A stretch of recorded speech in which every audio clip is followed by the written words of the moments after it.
Hello दोस्तों, कैसे हैं आप सब लोग। आज मैं आपके लिए लेकर आया हूं भारतीय कृषि पर कुछ महत्वपूर्ण प्रश्न। चलिए दोस्तों, शुरू करते हैं। पहला प्रश्न है भारत में प्रथम कृषि गणना कब आयोजित की गई थी। कब की गई थी दोस्तों? यह की गई थी 1970 से 1971। ऑप्शन नंबर सी इसका राइट आंसर है। अगला क्वेश्चन करते हैं दोस्तों। राष्ट्रीय कृषि नीति 2000 का मुख्य लक्ष्य कृषि क्षेत्र में कितने प्रतिशत वार्षिक वृद्धि दर प्राप्त करना था। बताइए दोस्तों, कितने प्रतिशत था। इसका सही आंसर है option number C. Option number C इसका राष्ट्रीय सही आंसर होगा। अगला क्वेश्चन करते हैं दोस्तों। किसान क्रेडिट कार्ड केसीसी योजना किस वर्ष आरंभ शुरू की गई थी। किस वर्ष शुरू की गई थी दोस्तों? यह की गई थी 1998 में। ऑप्शन नंबर बी इसका राइट आंसर है। अगस्त 1998 में शुरू की गई थी। अगला क्वेश्चन है दोस्तों। किसान क्रेडिट कार्ड किस समिति की सिफारिश पर तैयार की गई थी। बताइए दोस्तों, किस समिति की सिफारिश पर तैयार की गई थी। यह की गई थी आर बी गुप्ता समिति। ऑप्शन नंबर सी इसका राइट आंसर है, आर बी गुप्ता समिति। अगला क्वेश्चन करते हैं दोस्तों। प्रधानमंत्री फसल बीमा योजना PMFBY की शुरुआत कब हुई थी। कब हुई थी दोस्तों? यह हुई थी ऑप्शन नंबर सी इसका राइट आंसर है, ऑप्शन 2016 में। अगला क्वेश्चन करते हैं दोस्तों। किसान कॉल सेंटर के लिए टोल फ्री नंबर क्या है। बताइए दोस्तों, क्या है टोल फ्री नंबर किसान कॉल सेंटर के लिए? 1551। ऑप्शन नंबर बी इसका राइट आंसर है, 1551। अगला क्वेश्चन करते हैं। भारतीय कृषि में हरित क्रांति के जनक कौन माने जाते हैं। कौन माने जाते हैं दोस्तों भारतीय कृषि में हरित क्रांति के जनक? इसका सही आंसर है option number C, MS Swaminathan. MS Swaminathan, option number C इसका राइट आंसर है। अगला क्वेश्चन है। विश्व में हरित क्रांति के जनक कौन हैं। कौन है दोस्तों विश्व में हरित क्रांति के जनक? ऑप्शन नंबर बी इसका राइट आंसर है। अगला क्वेश्चन करते हैं। हरित क्रांति का सर्वाधिक सकारात्मक प्रभाव किस फसल पर पड़ा। बताइए दोस्तों, किस फसल पर पड़ा। यह पड़ा गेहूं पर। ऑप्शन नंबर सी इसका राइट आंसर है, गेहूं पर। अगला क्वेश्चन करते हैं दोस्तों। ऑपरेशन फ्लड का संबंध किससे है। बताइए दोस्तों, किससे है। इसका सही आंसर है ऑप्शन नंबर बी, दुग्ध उत्पादन से। ऑप्शन नंबर बी इसका राइट आंसर होगा। अगला क्वेश्चन करते हैं दोस्तों। भारत में श्वेत क्रांति के जनक कौन है। कौन है दोस्तों भारत में श्वेत क्रांति के जनक?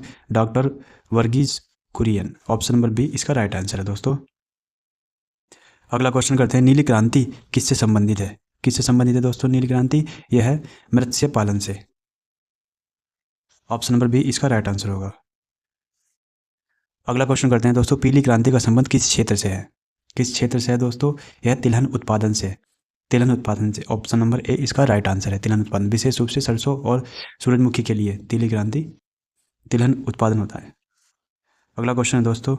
गोल क्रांति किससे संबंधित है। किससे संबंधित है दोस्तों गोल क्रांति? यह आलू से संबंधित है। ऑप्शन नंबर बी इसका राइट आंसर है। देश में आलू के उत्पादन को बढ़ाने के लिए गोल क्रांति आलू उत्पादन के लिए है। ठीक है दोस्तों। अगला क्वेश्चन है। रजत क्रांति किससे संबंधित है। किससे संबंधित दोस्तों रजत क्रांति? इसका राइट आंसर है ऑप्शन नंबर सी, अंडा और कुक्कुट पालन से। मुर्गियों और अंडों के उत्पादन से संबंधित होती है रजत क्रांति। अगला क्वेश्चन है। इंद्रधनुष क्रांति का संबंध किससे है। किससे है दोस्तों इंद्रधनुष क्रांति का संबंध? यह कृषि के सभी क्षेत्रों का विकास के लिए है। ऑप्शन नंबर सी इसका राइट आंसर है। अगला क्वेश्चन करते हैं। भारत में गुलाबी क्रांति का जनक किसे माना जाता है। किसे माना जाता है दोस्तों गुलाबी क्रांति का जनक भारत में? ऑप्शन नंबर ए इसका राइट आंसर है, दुर्गेश पटेल को। अगला क्वेश्चन है। निम्नलिखित में से कौन सी एक खरीफ की फसल है। कौन सी है दोस्तों एक खरीफ की फसल? ये धान जो है चावल, ये खरीफ की फसल है। यह मुख्य रूप से मानसून जून और जुलाई की फसल है। जून जुलाई में होती है धान की फसल। अगला क्वेश्चन है। निम्नलिखित में से कौन सी एक रबी की फसल है। कौन सी है दोस्तों रबी की फसल? यह गेहूँ। गेहूँ जो है रबी की फसल है। यह जो होता है ये शीतकालीन में अक्टूबर नवंबर की फसल कहलाती है गेहूँ। अगला क्वेश्चन है दोस्तों। तरबूज, खरबूजा और ककड़ी किस प्रकार की फसलें हैं। बताइए दोस्तों किस प्रकार की फसलें हैं। यह है ऑप्शन नंबर सी इसका राइट आंसर है, जायद।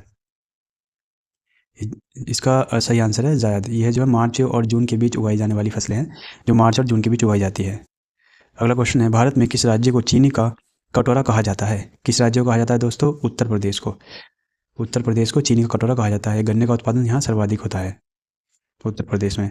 अगला क्वेश्चन है। भारत में केसर का एकमात्र उत्पादन राज्य केंद्र शासित प्रदेश कौन सा है। कौन सा है दोस्तों? जम्मू कश्मीर। जम्मू और कश्मीर यह जो है केसर का एकमात्र उत्पादक राज्य है। यहाँ किश्तवाड़ और पोम्पेर इसके मुख्य केंद्र हैं। अगला क्वेश्चन है दोस्तों। गोल्डन फाइबर किसे कहते हैं। किसे कहा जाता है दोस्तों गोल्डन फाइबर? यह कहा जाता है जूट को। जूट को ये चमकीला और सुनहरे रंग का होने के कारण इसे गोल्डन फाइबर बोला जाता है। अगला क्वेश्चन करते हैं दोस्तों, सफ़ेद सोना। सफ़ेद सोना किसे कहा जाता है दोस्तों? सफ़ेद सोना, सफ़ेद सोना किस फसल को कहा जाता है? यह कहा जाता है, ऑप्शन नंबर बी इसका राइट आंसर है, कपास को। कपास को जो है सफ़ेद सोना बोलते हैं। ऑप्शन नंबर बी इसका राइट आंसर होगा। ऑप्शन नंबर बी कपास इसका राइट आंसर है दोस्तों। यह सफ़ेद रेशों की आर्थिक महत्ता के कारण इसमें सफ़ेद होता है।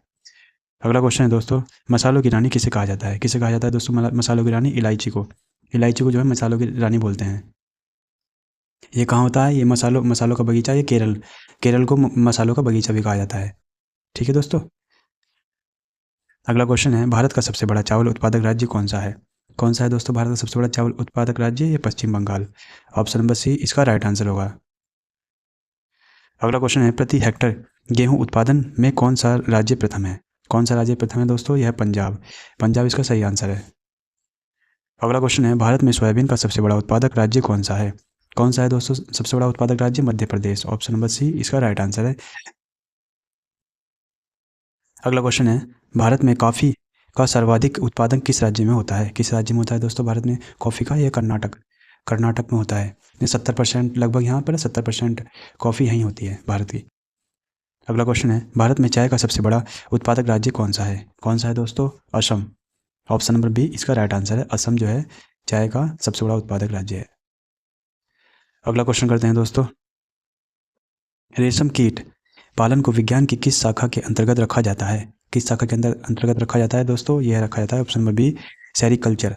सेरिकल्चर के रेशम के यहाँ पर जो कीड़ों का पालन होता है, रेशम के कीड़ों का पालन रेशम कीट कहलाता है। अगला क्वेश्चन है दोस्तों, विटीकल्चर का संबंध किससे है? किससे है दोस्तों विटीकल्चर का संबंध? यह अंगूर की खेती से है। ऑप्शन नंबर बी इसका राइट आंसर है, अंगूर की खेती।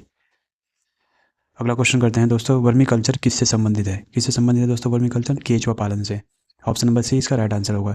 जैविक खाद्य तैयार करने के लिए केंचुआ पालन करते हैं हम, तो इसका वर्मी कल्चर का संबंध जो है केंचुआ पालन से है। दोस्तों यदि आपको मेरी वीडियो अच्छी लगी है तो प्लीज़ लाइक और सब्सक्राइब जरूर करें। थैंक यू दोस्तों।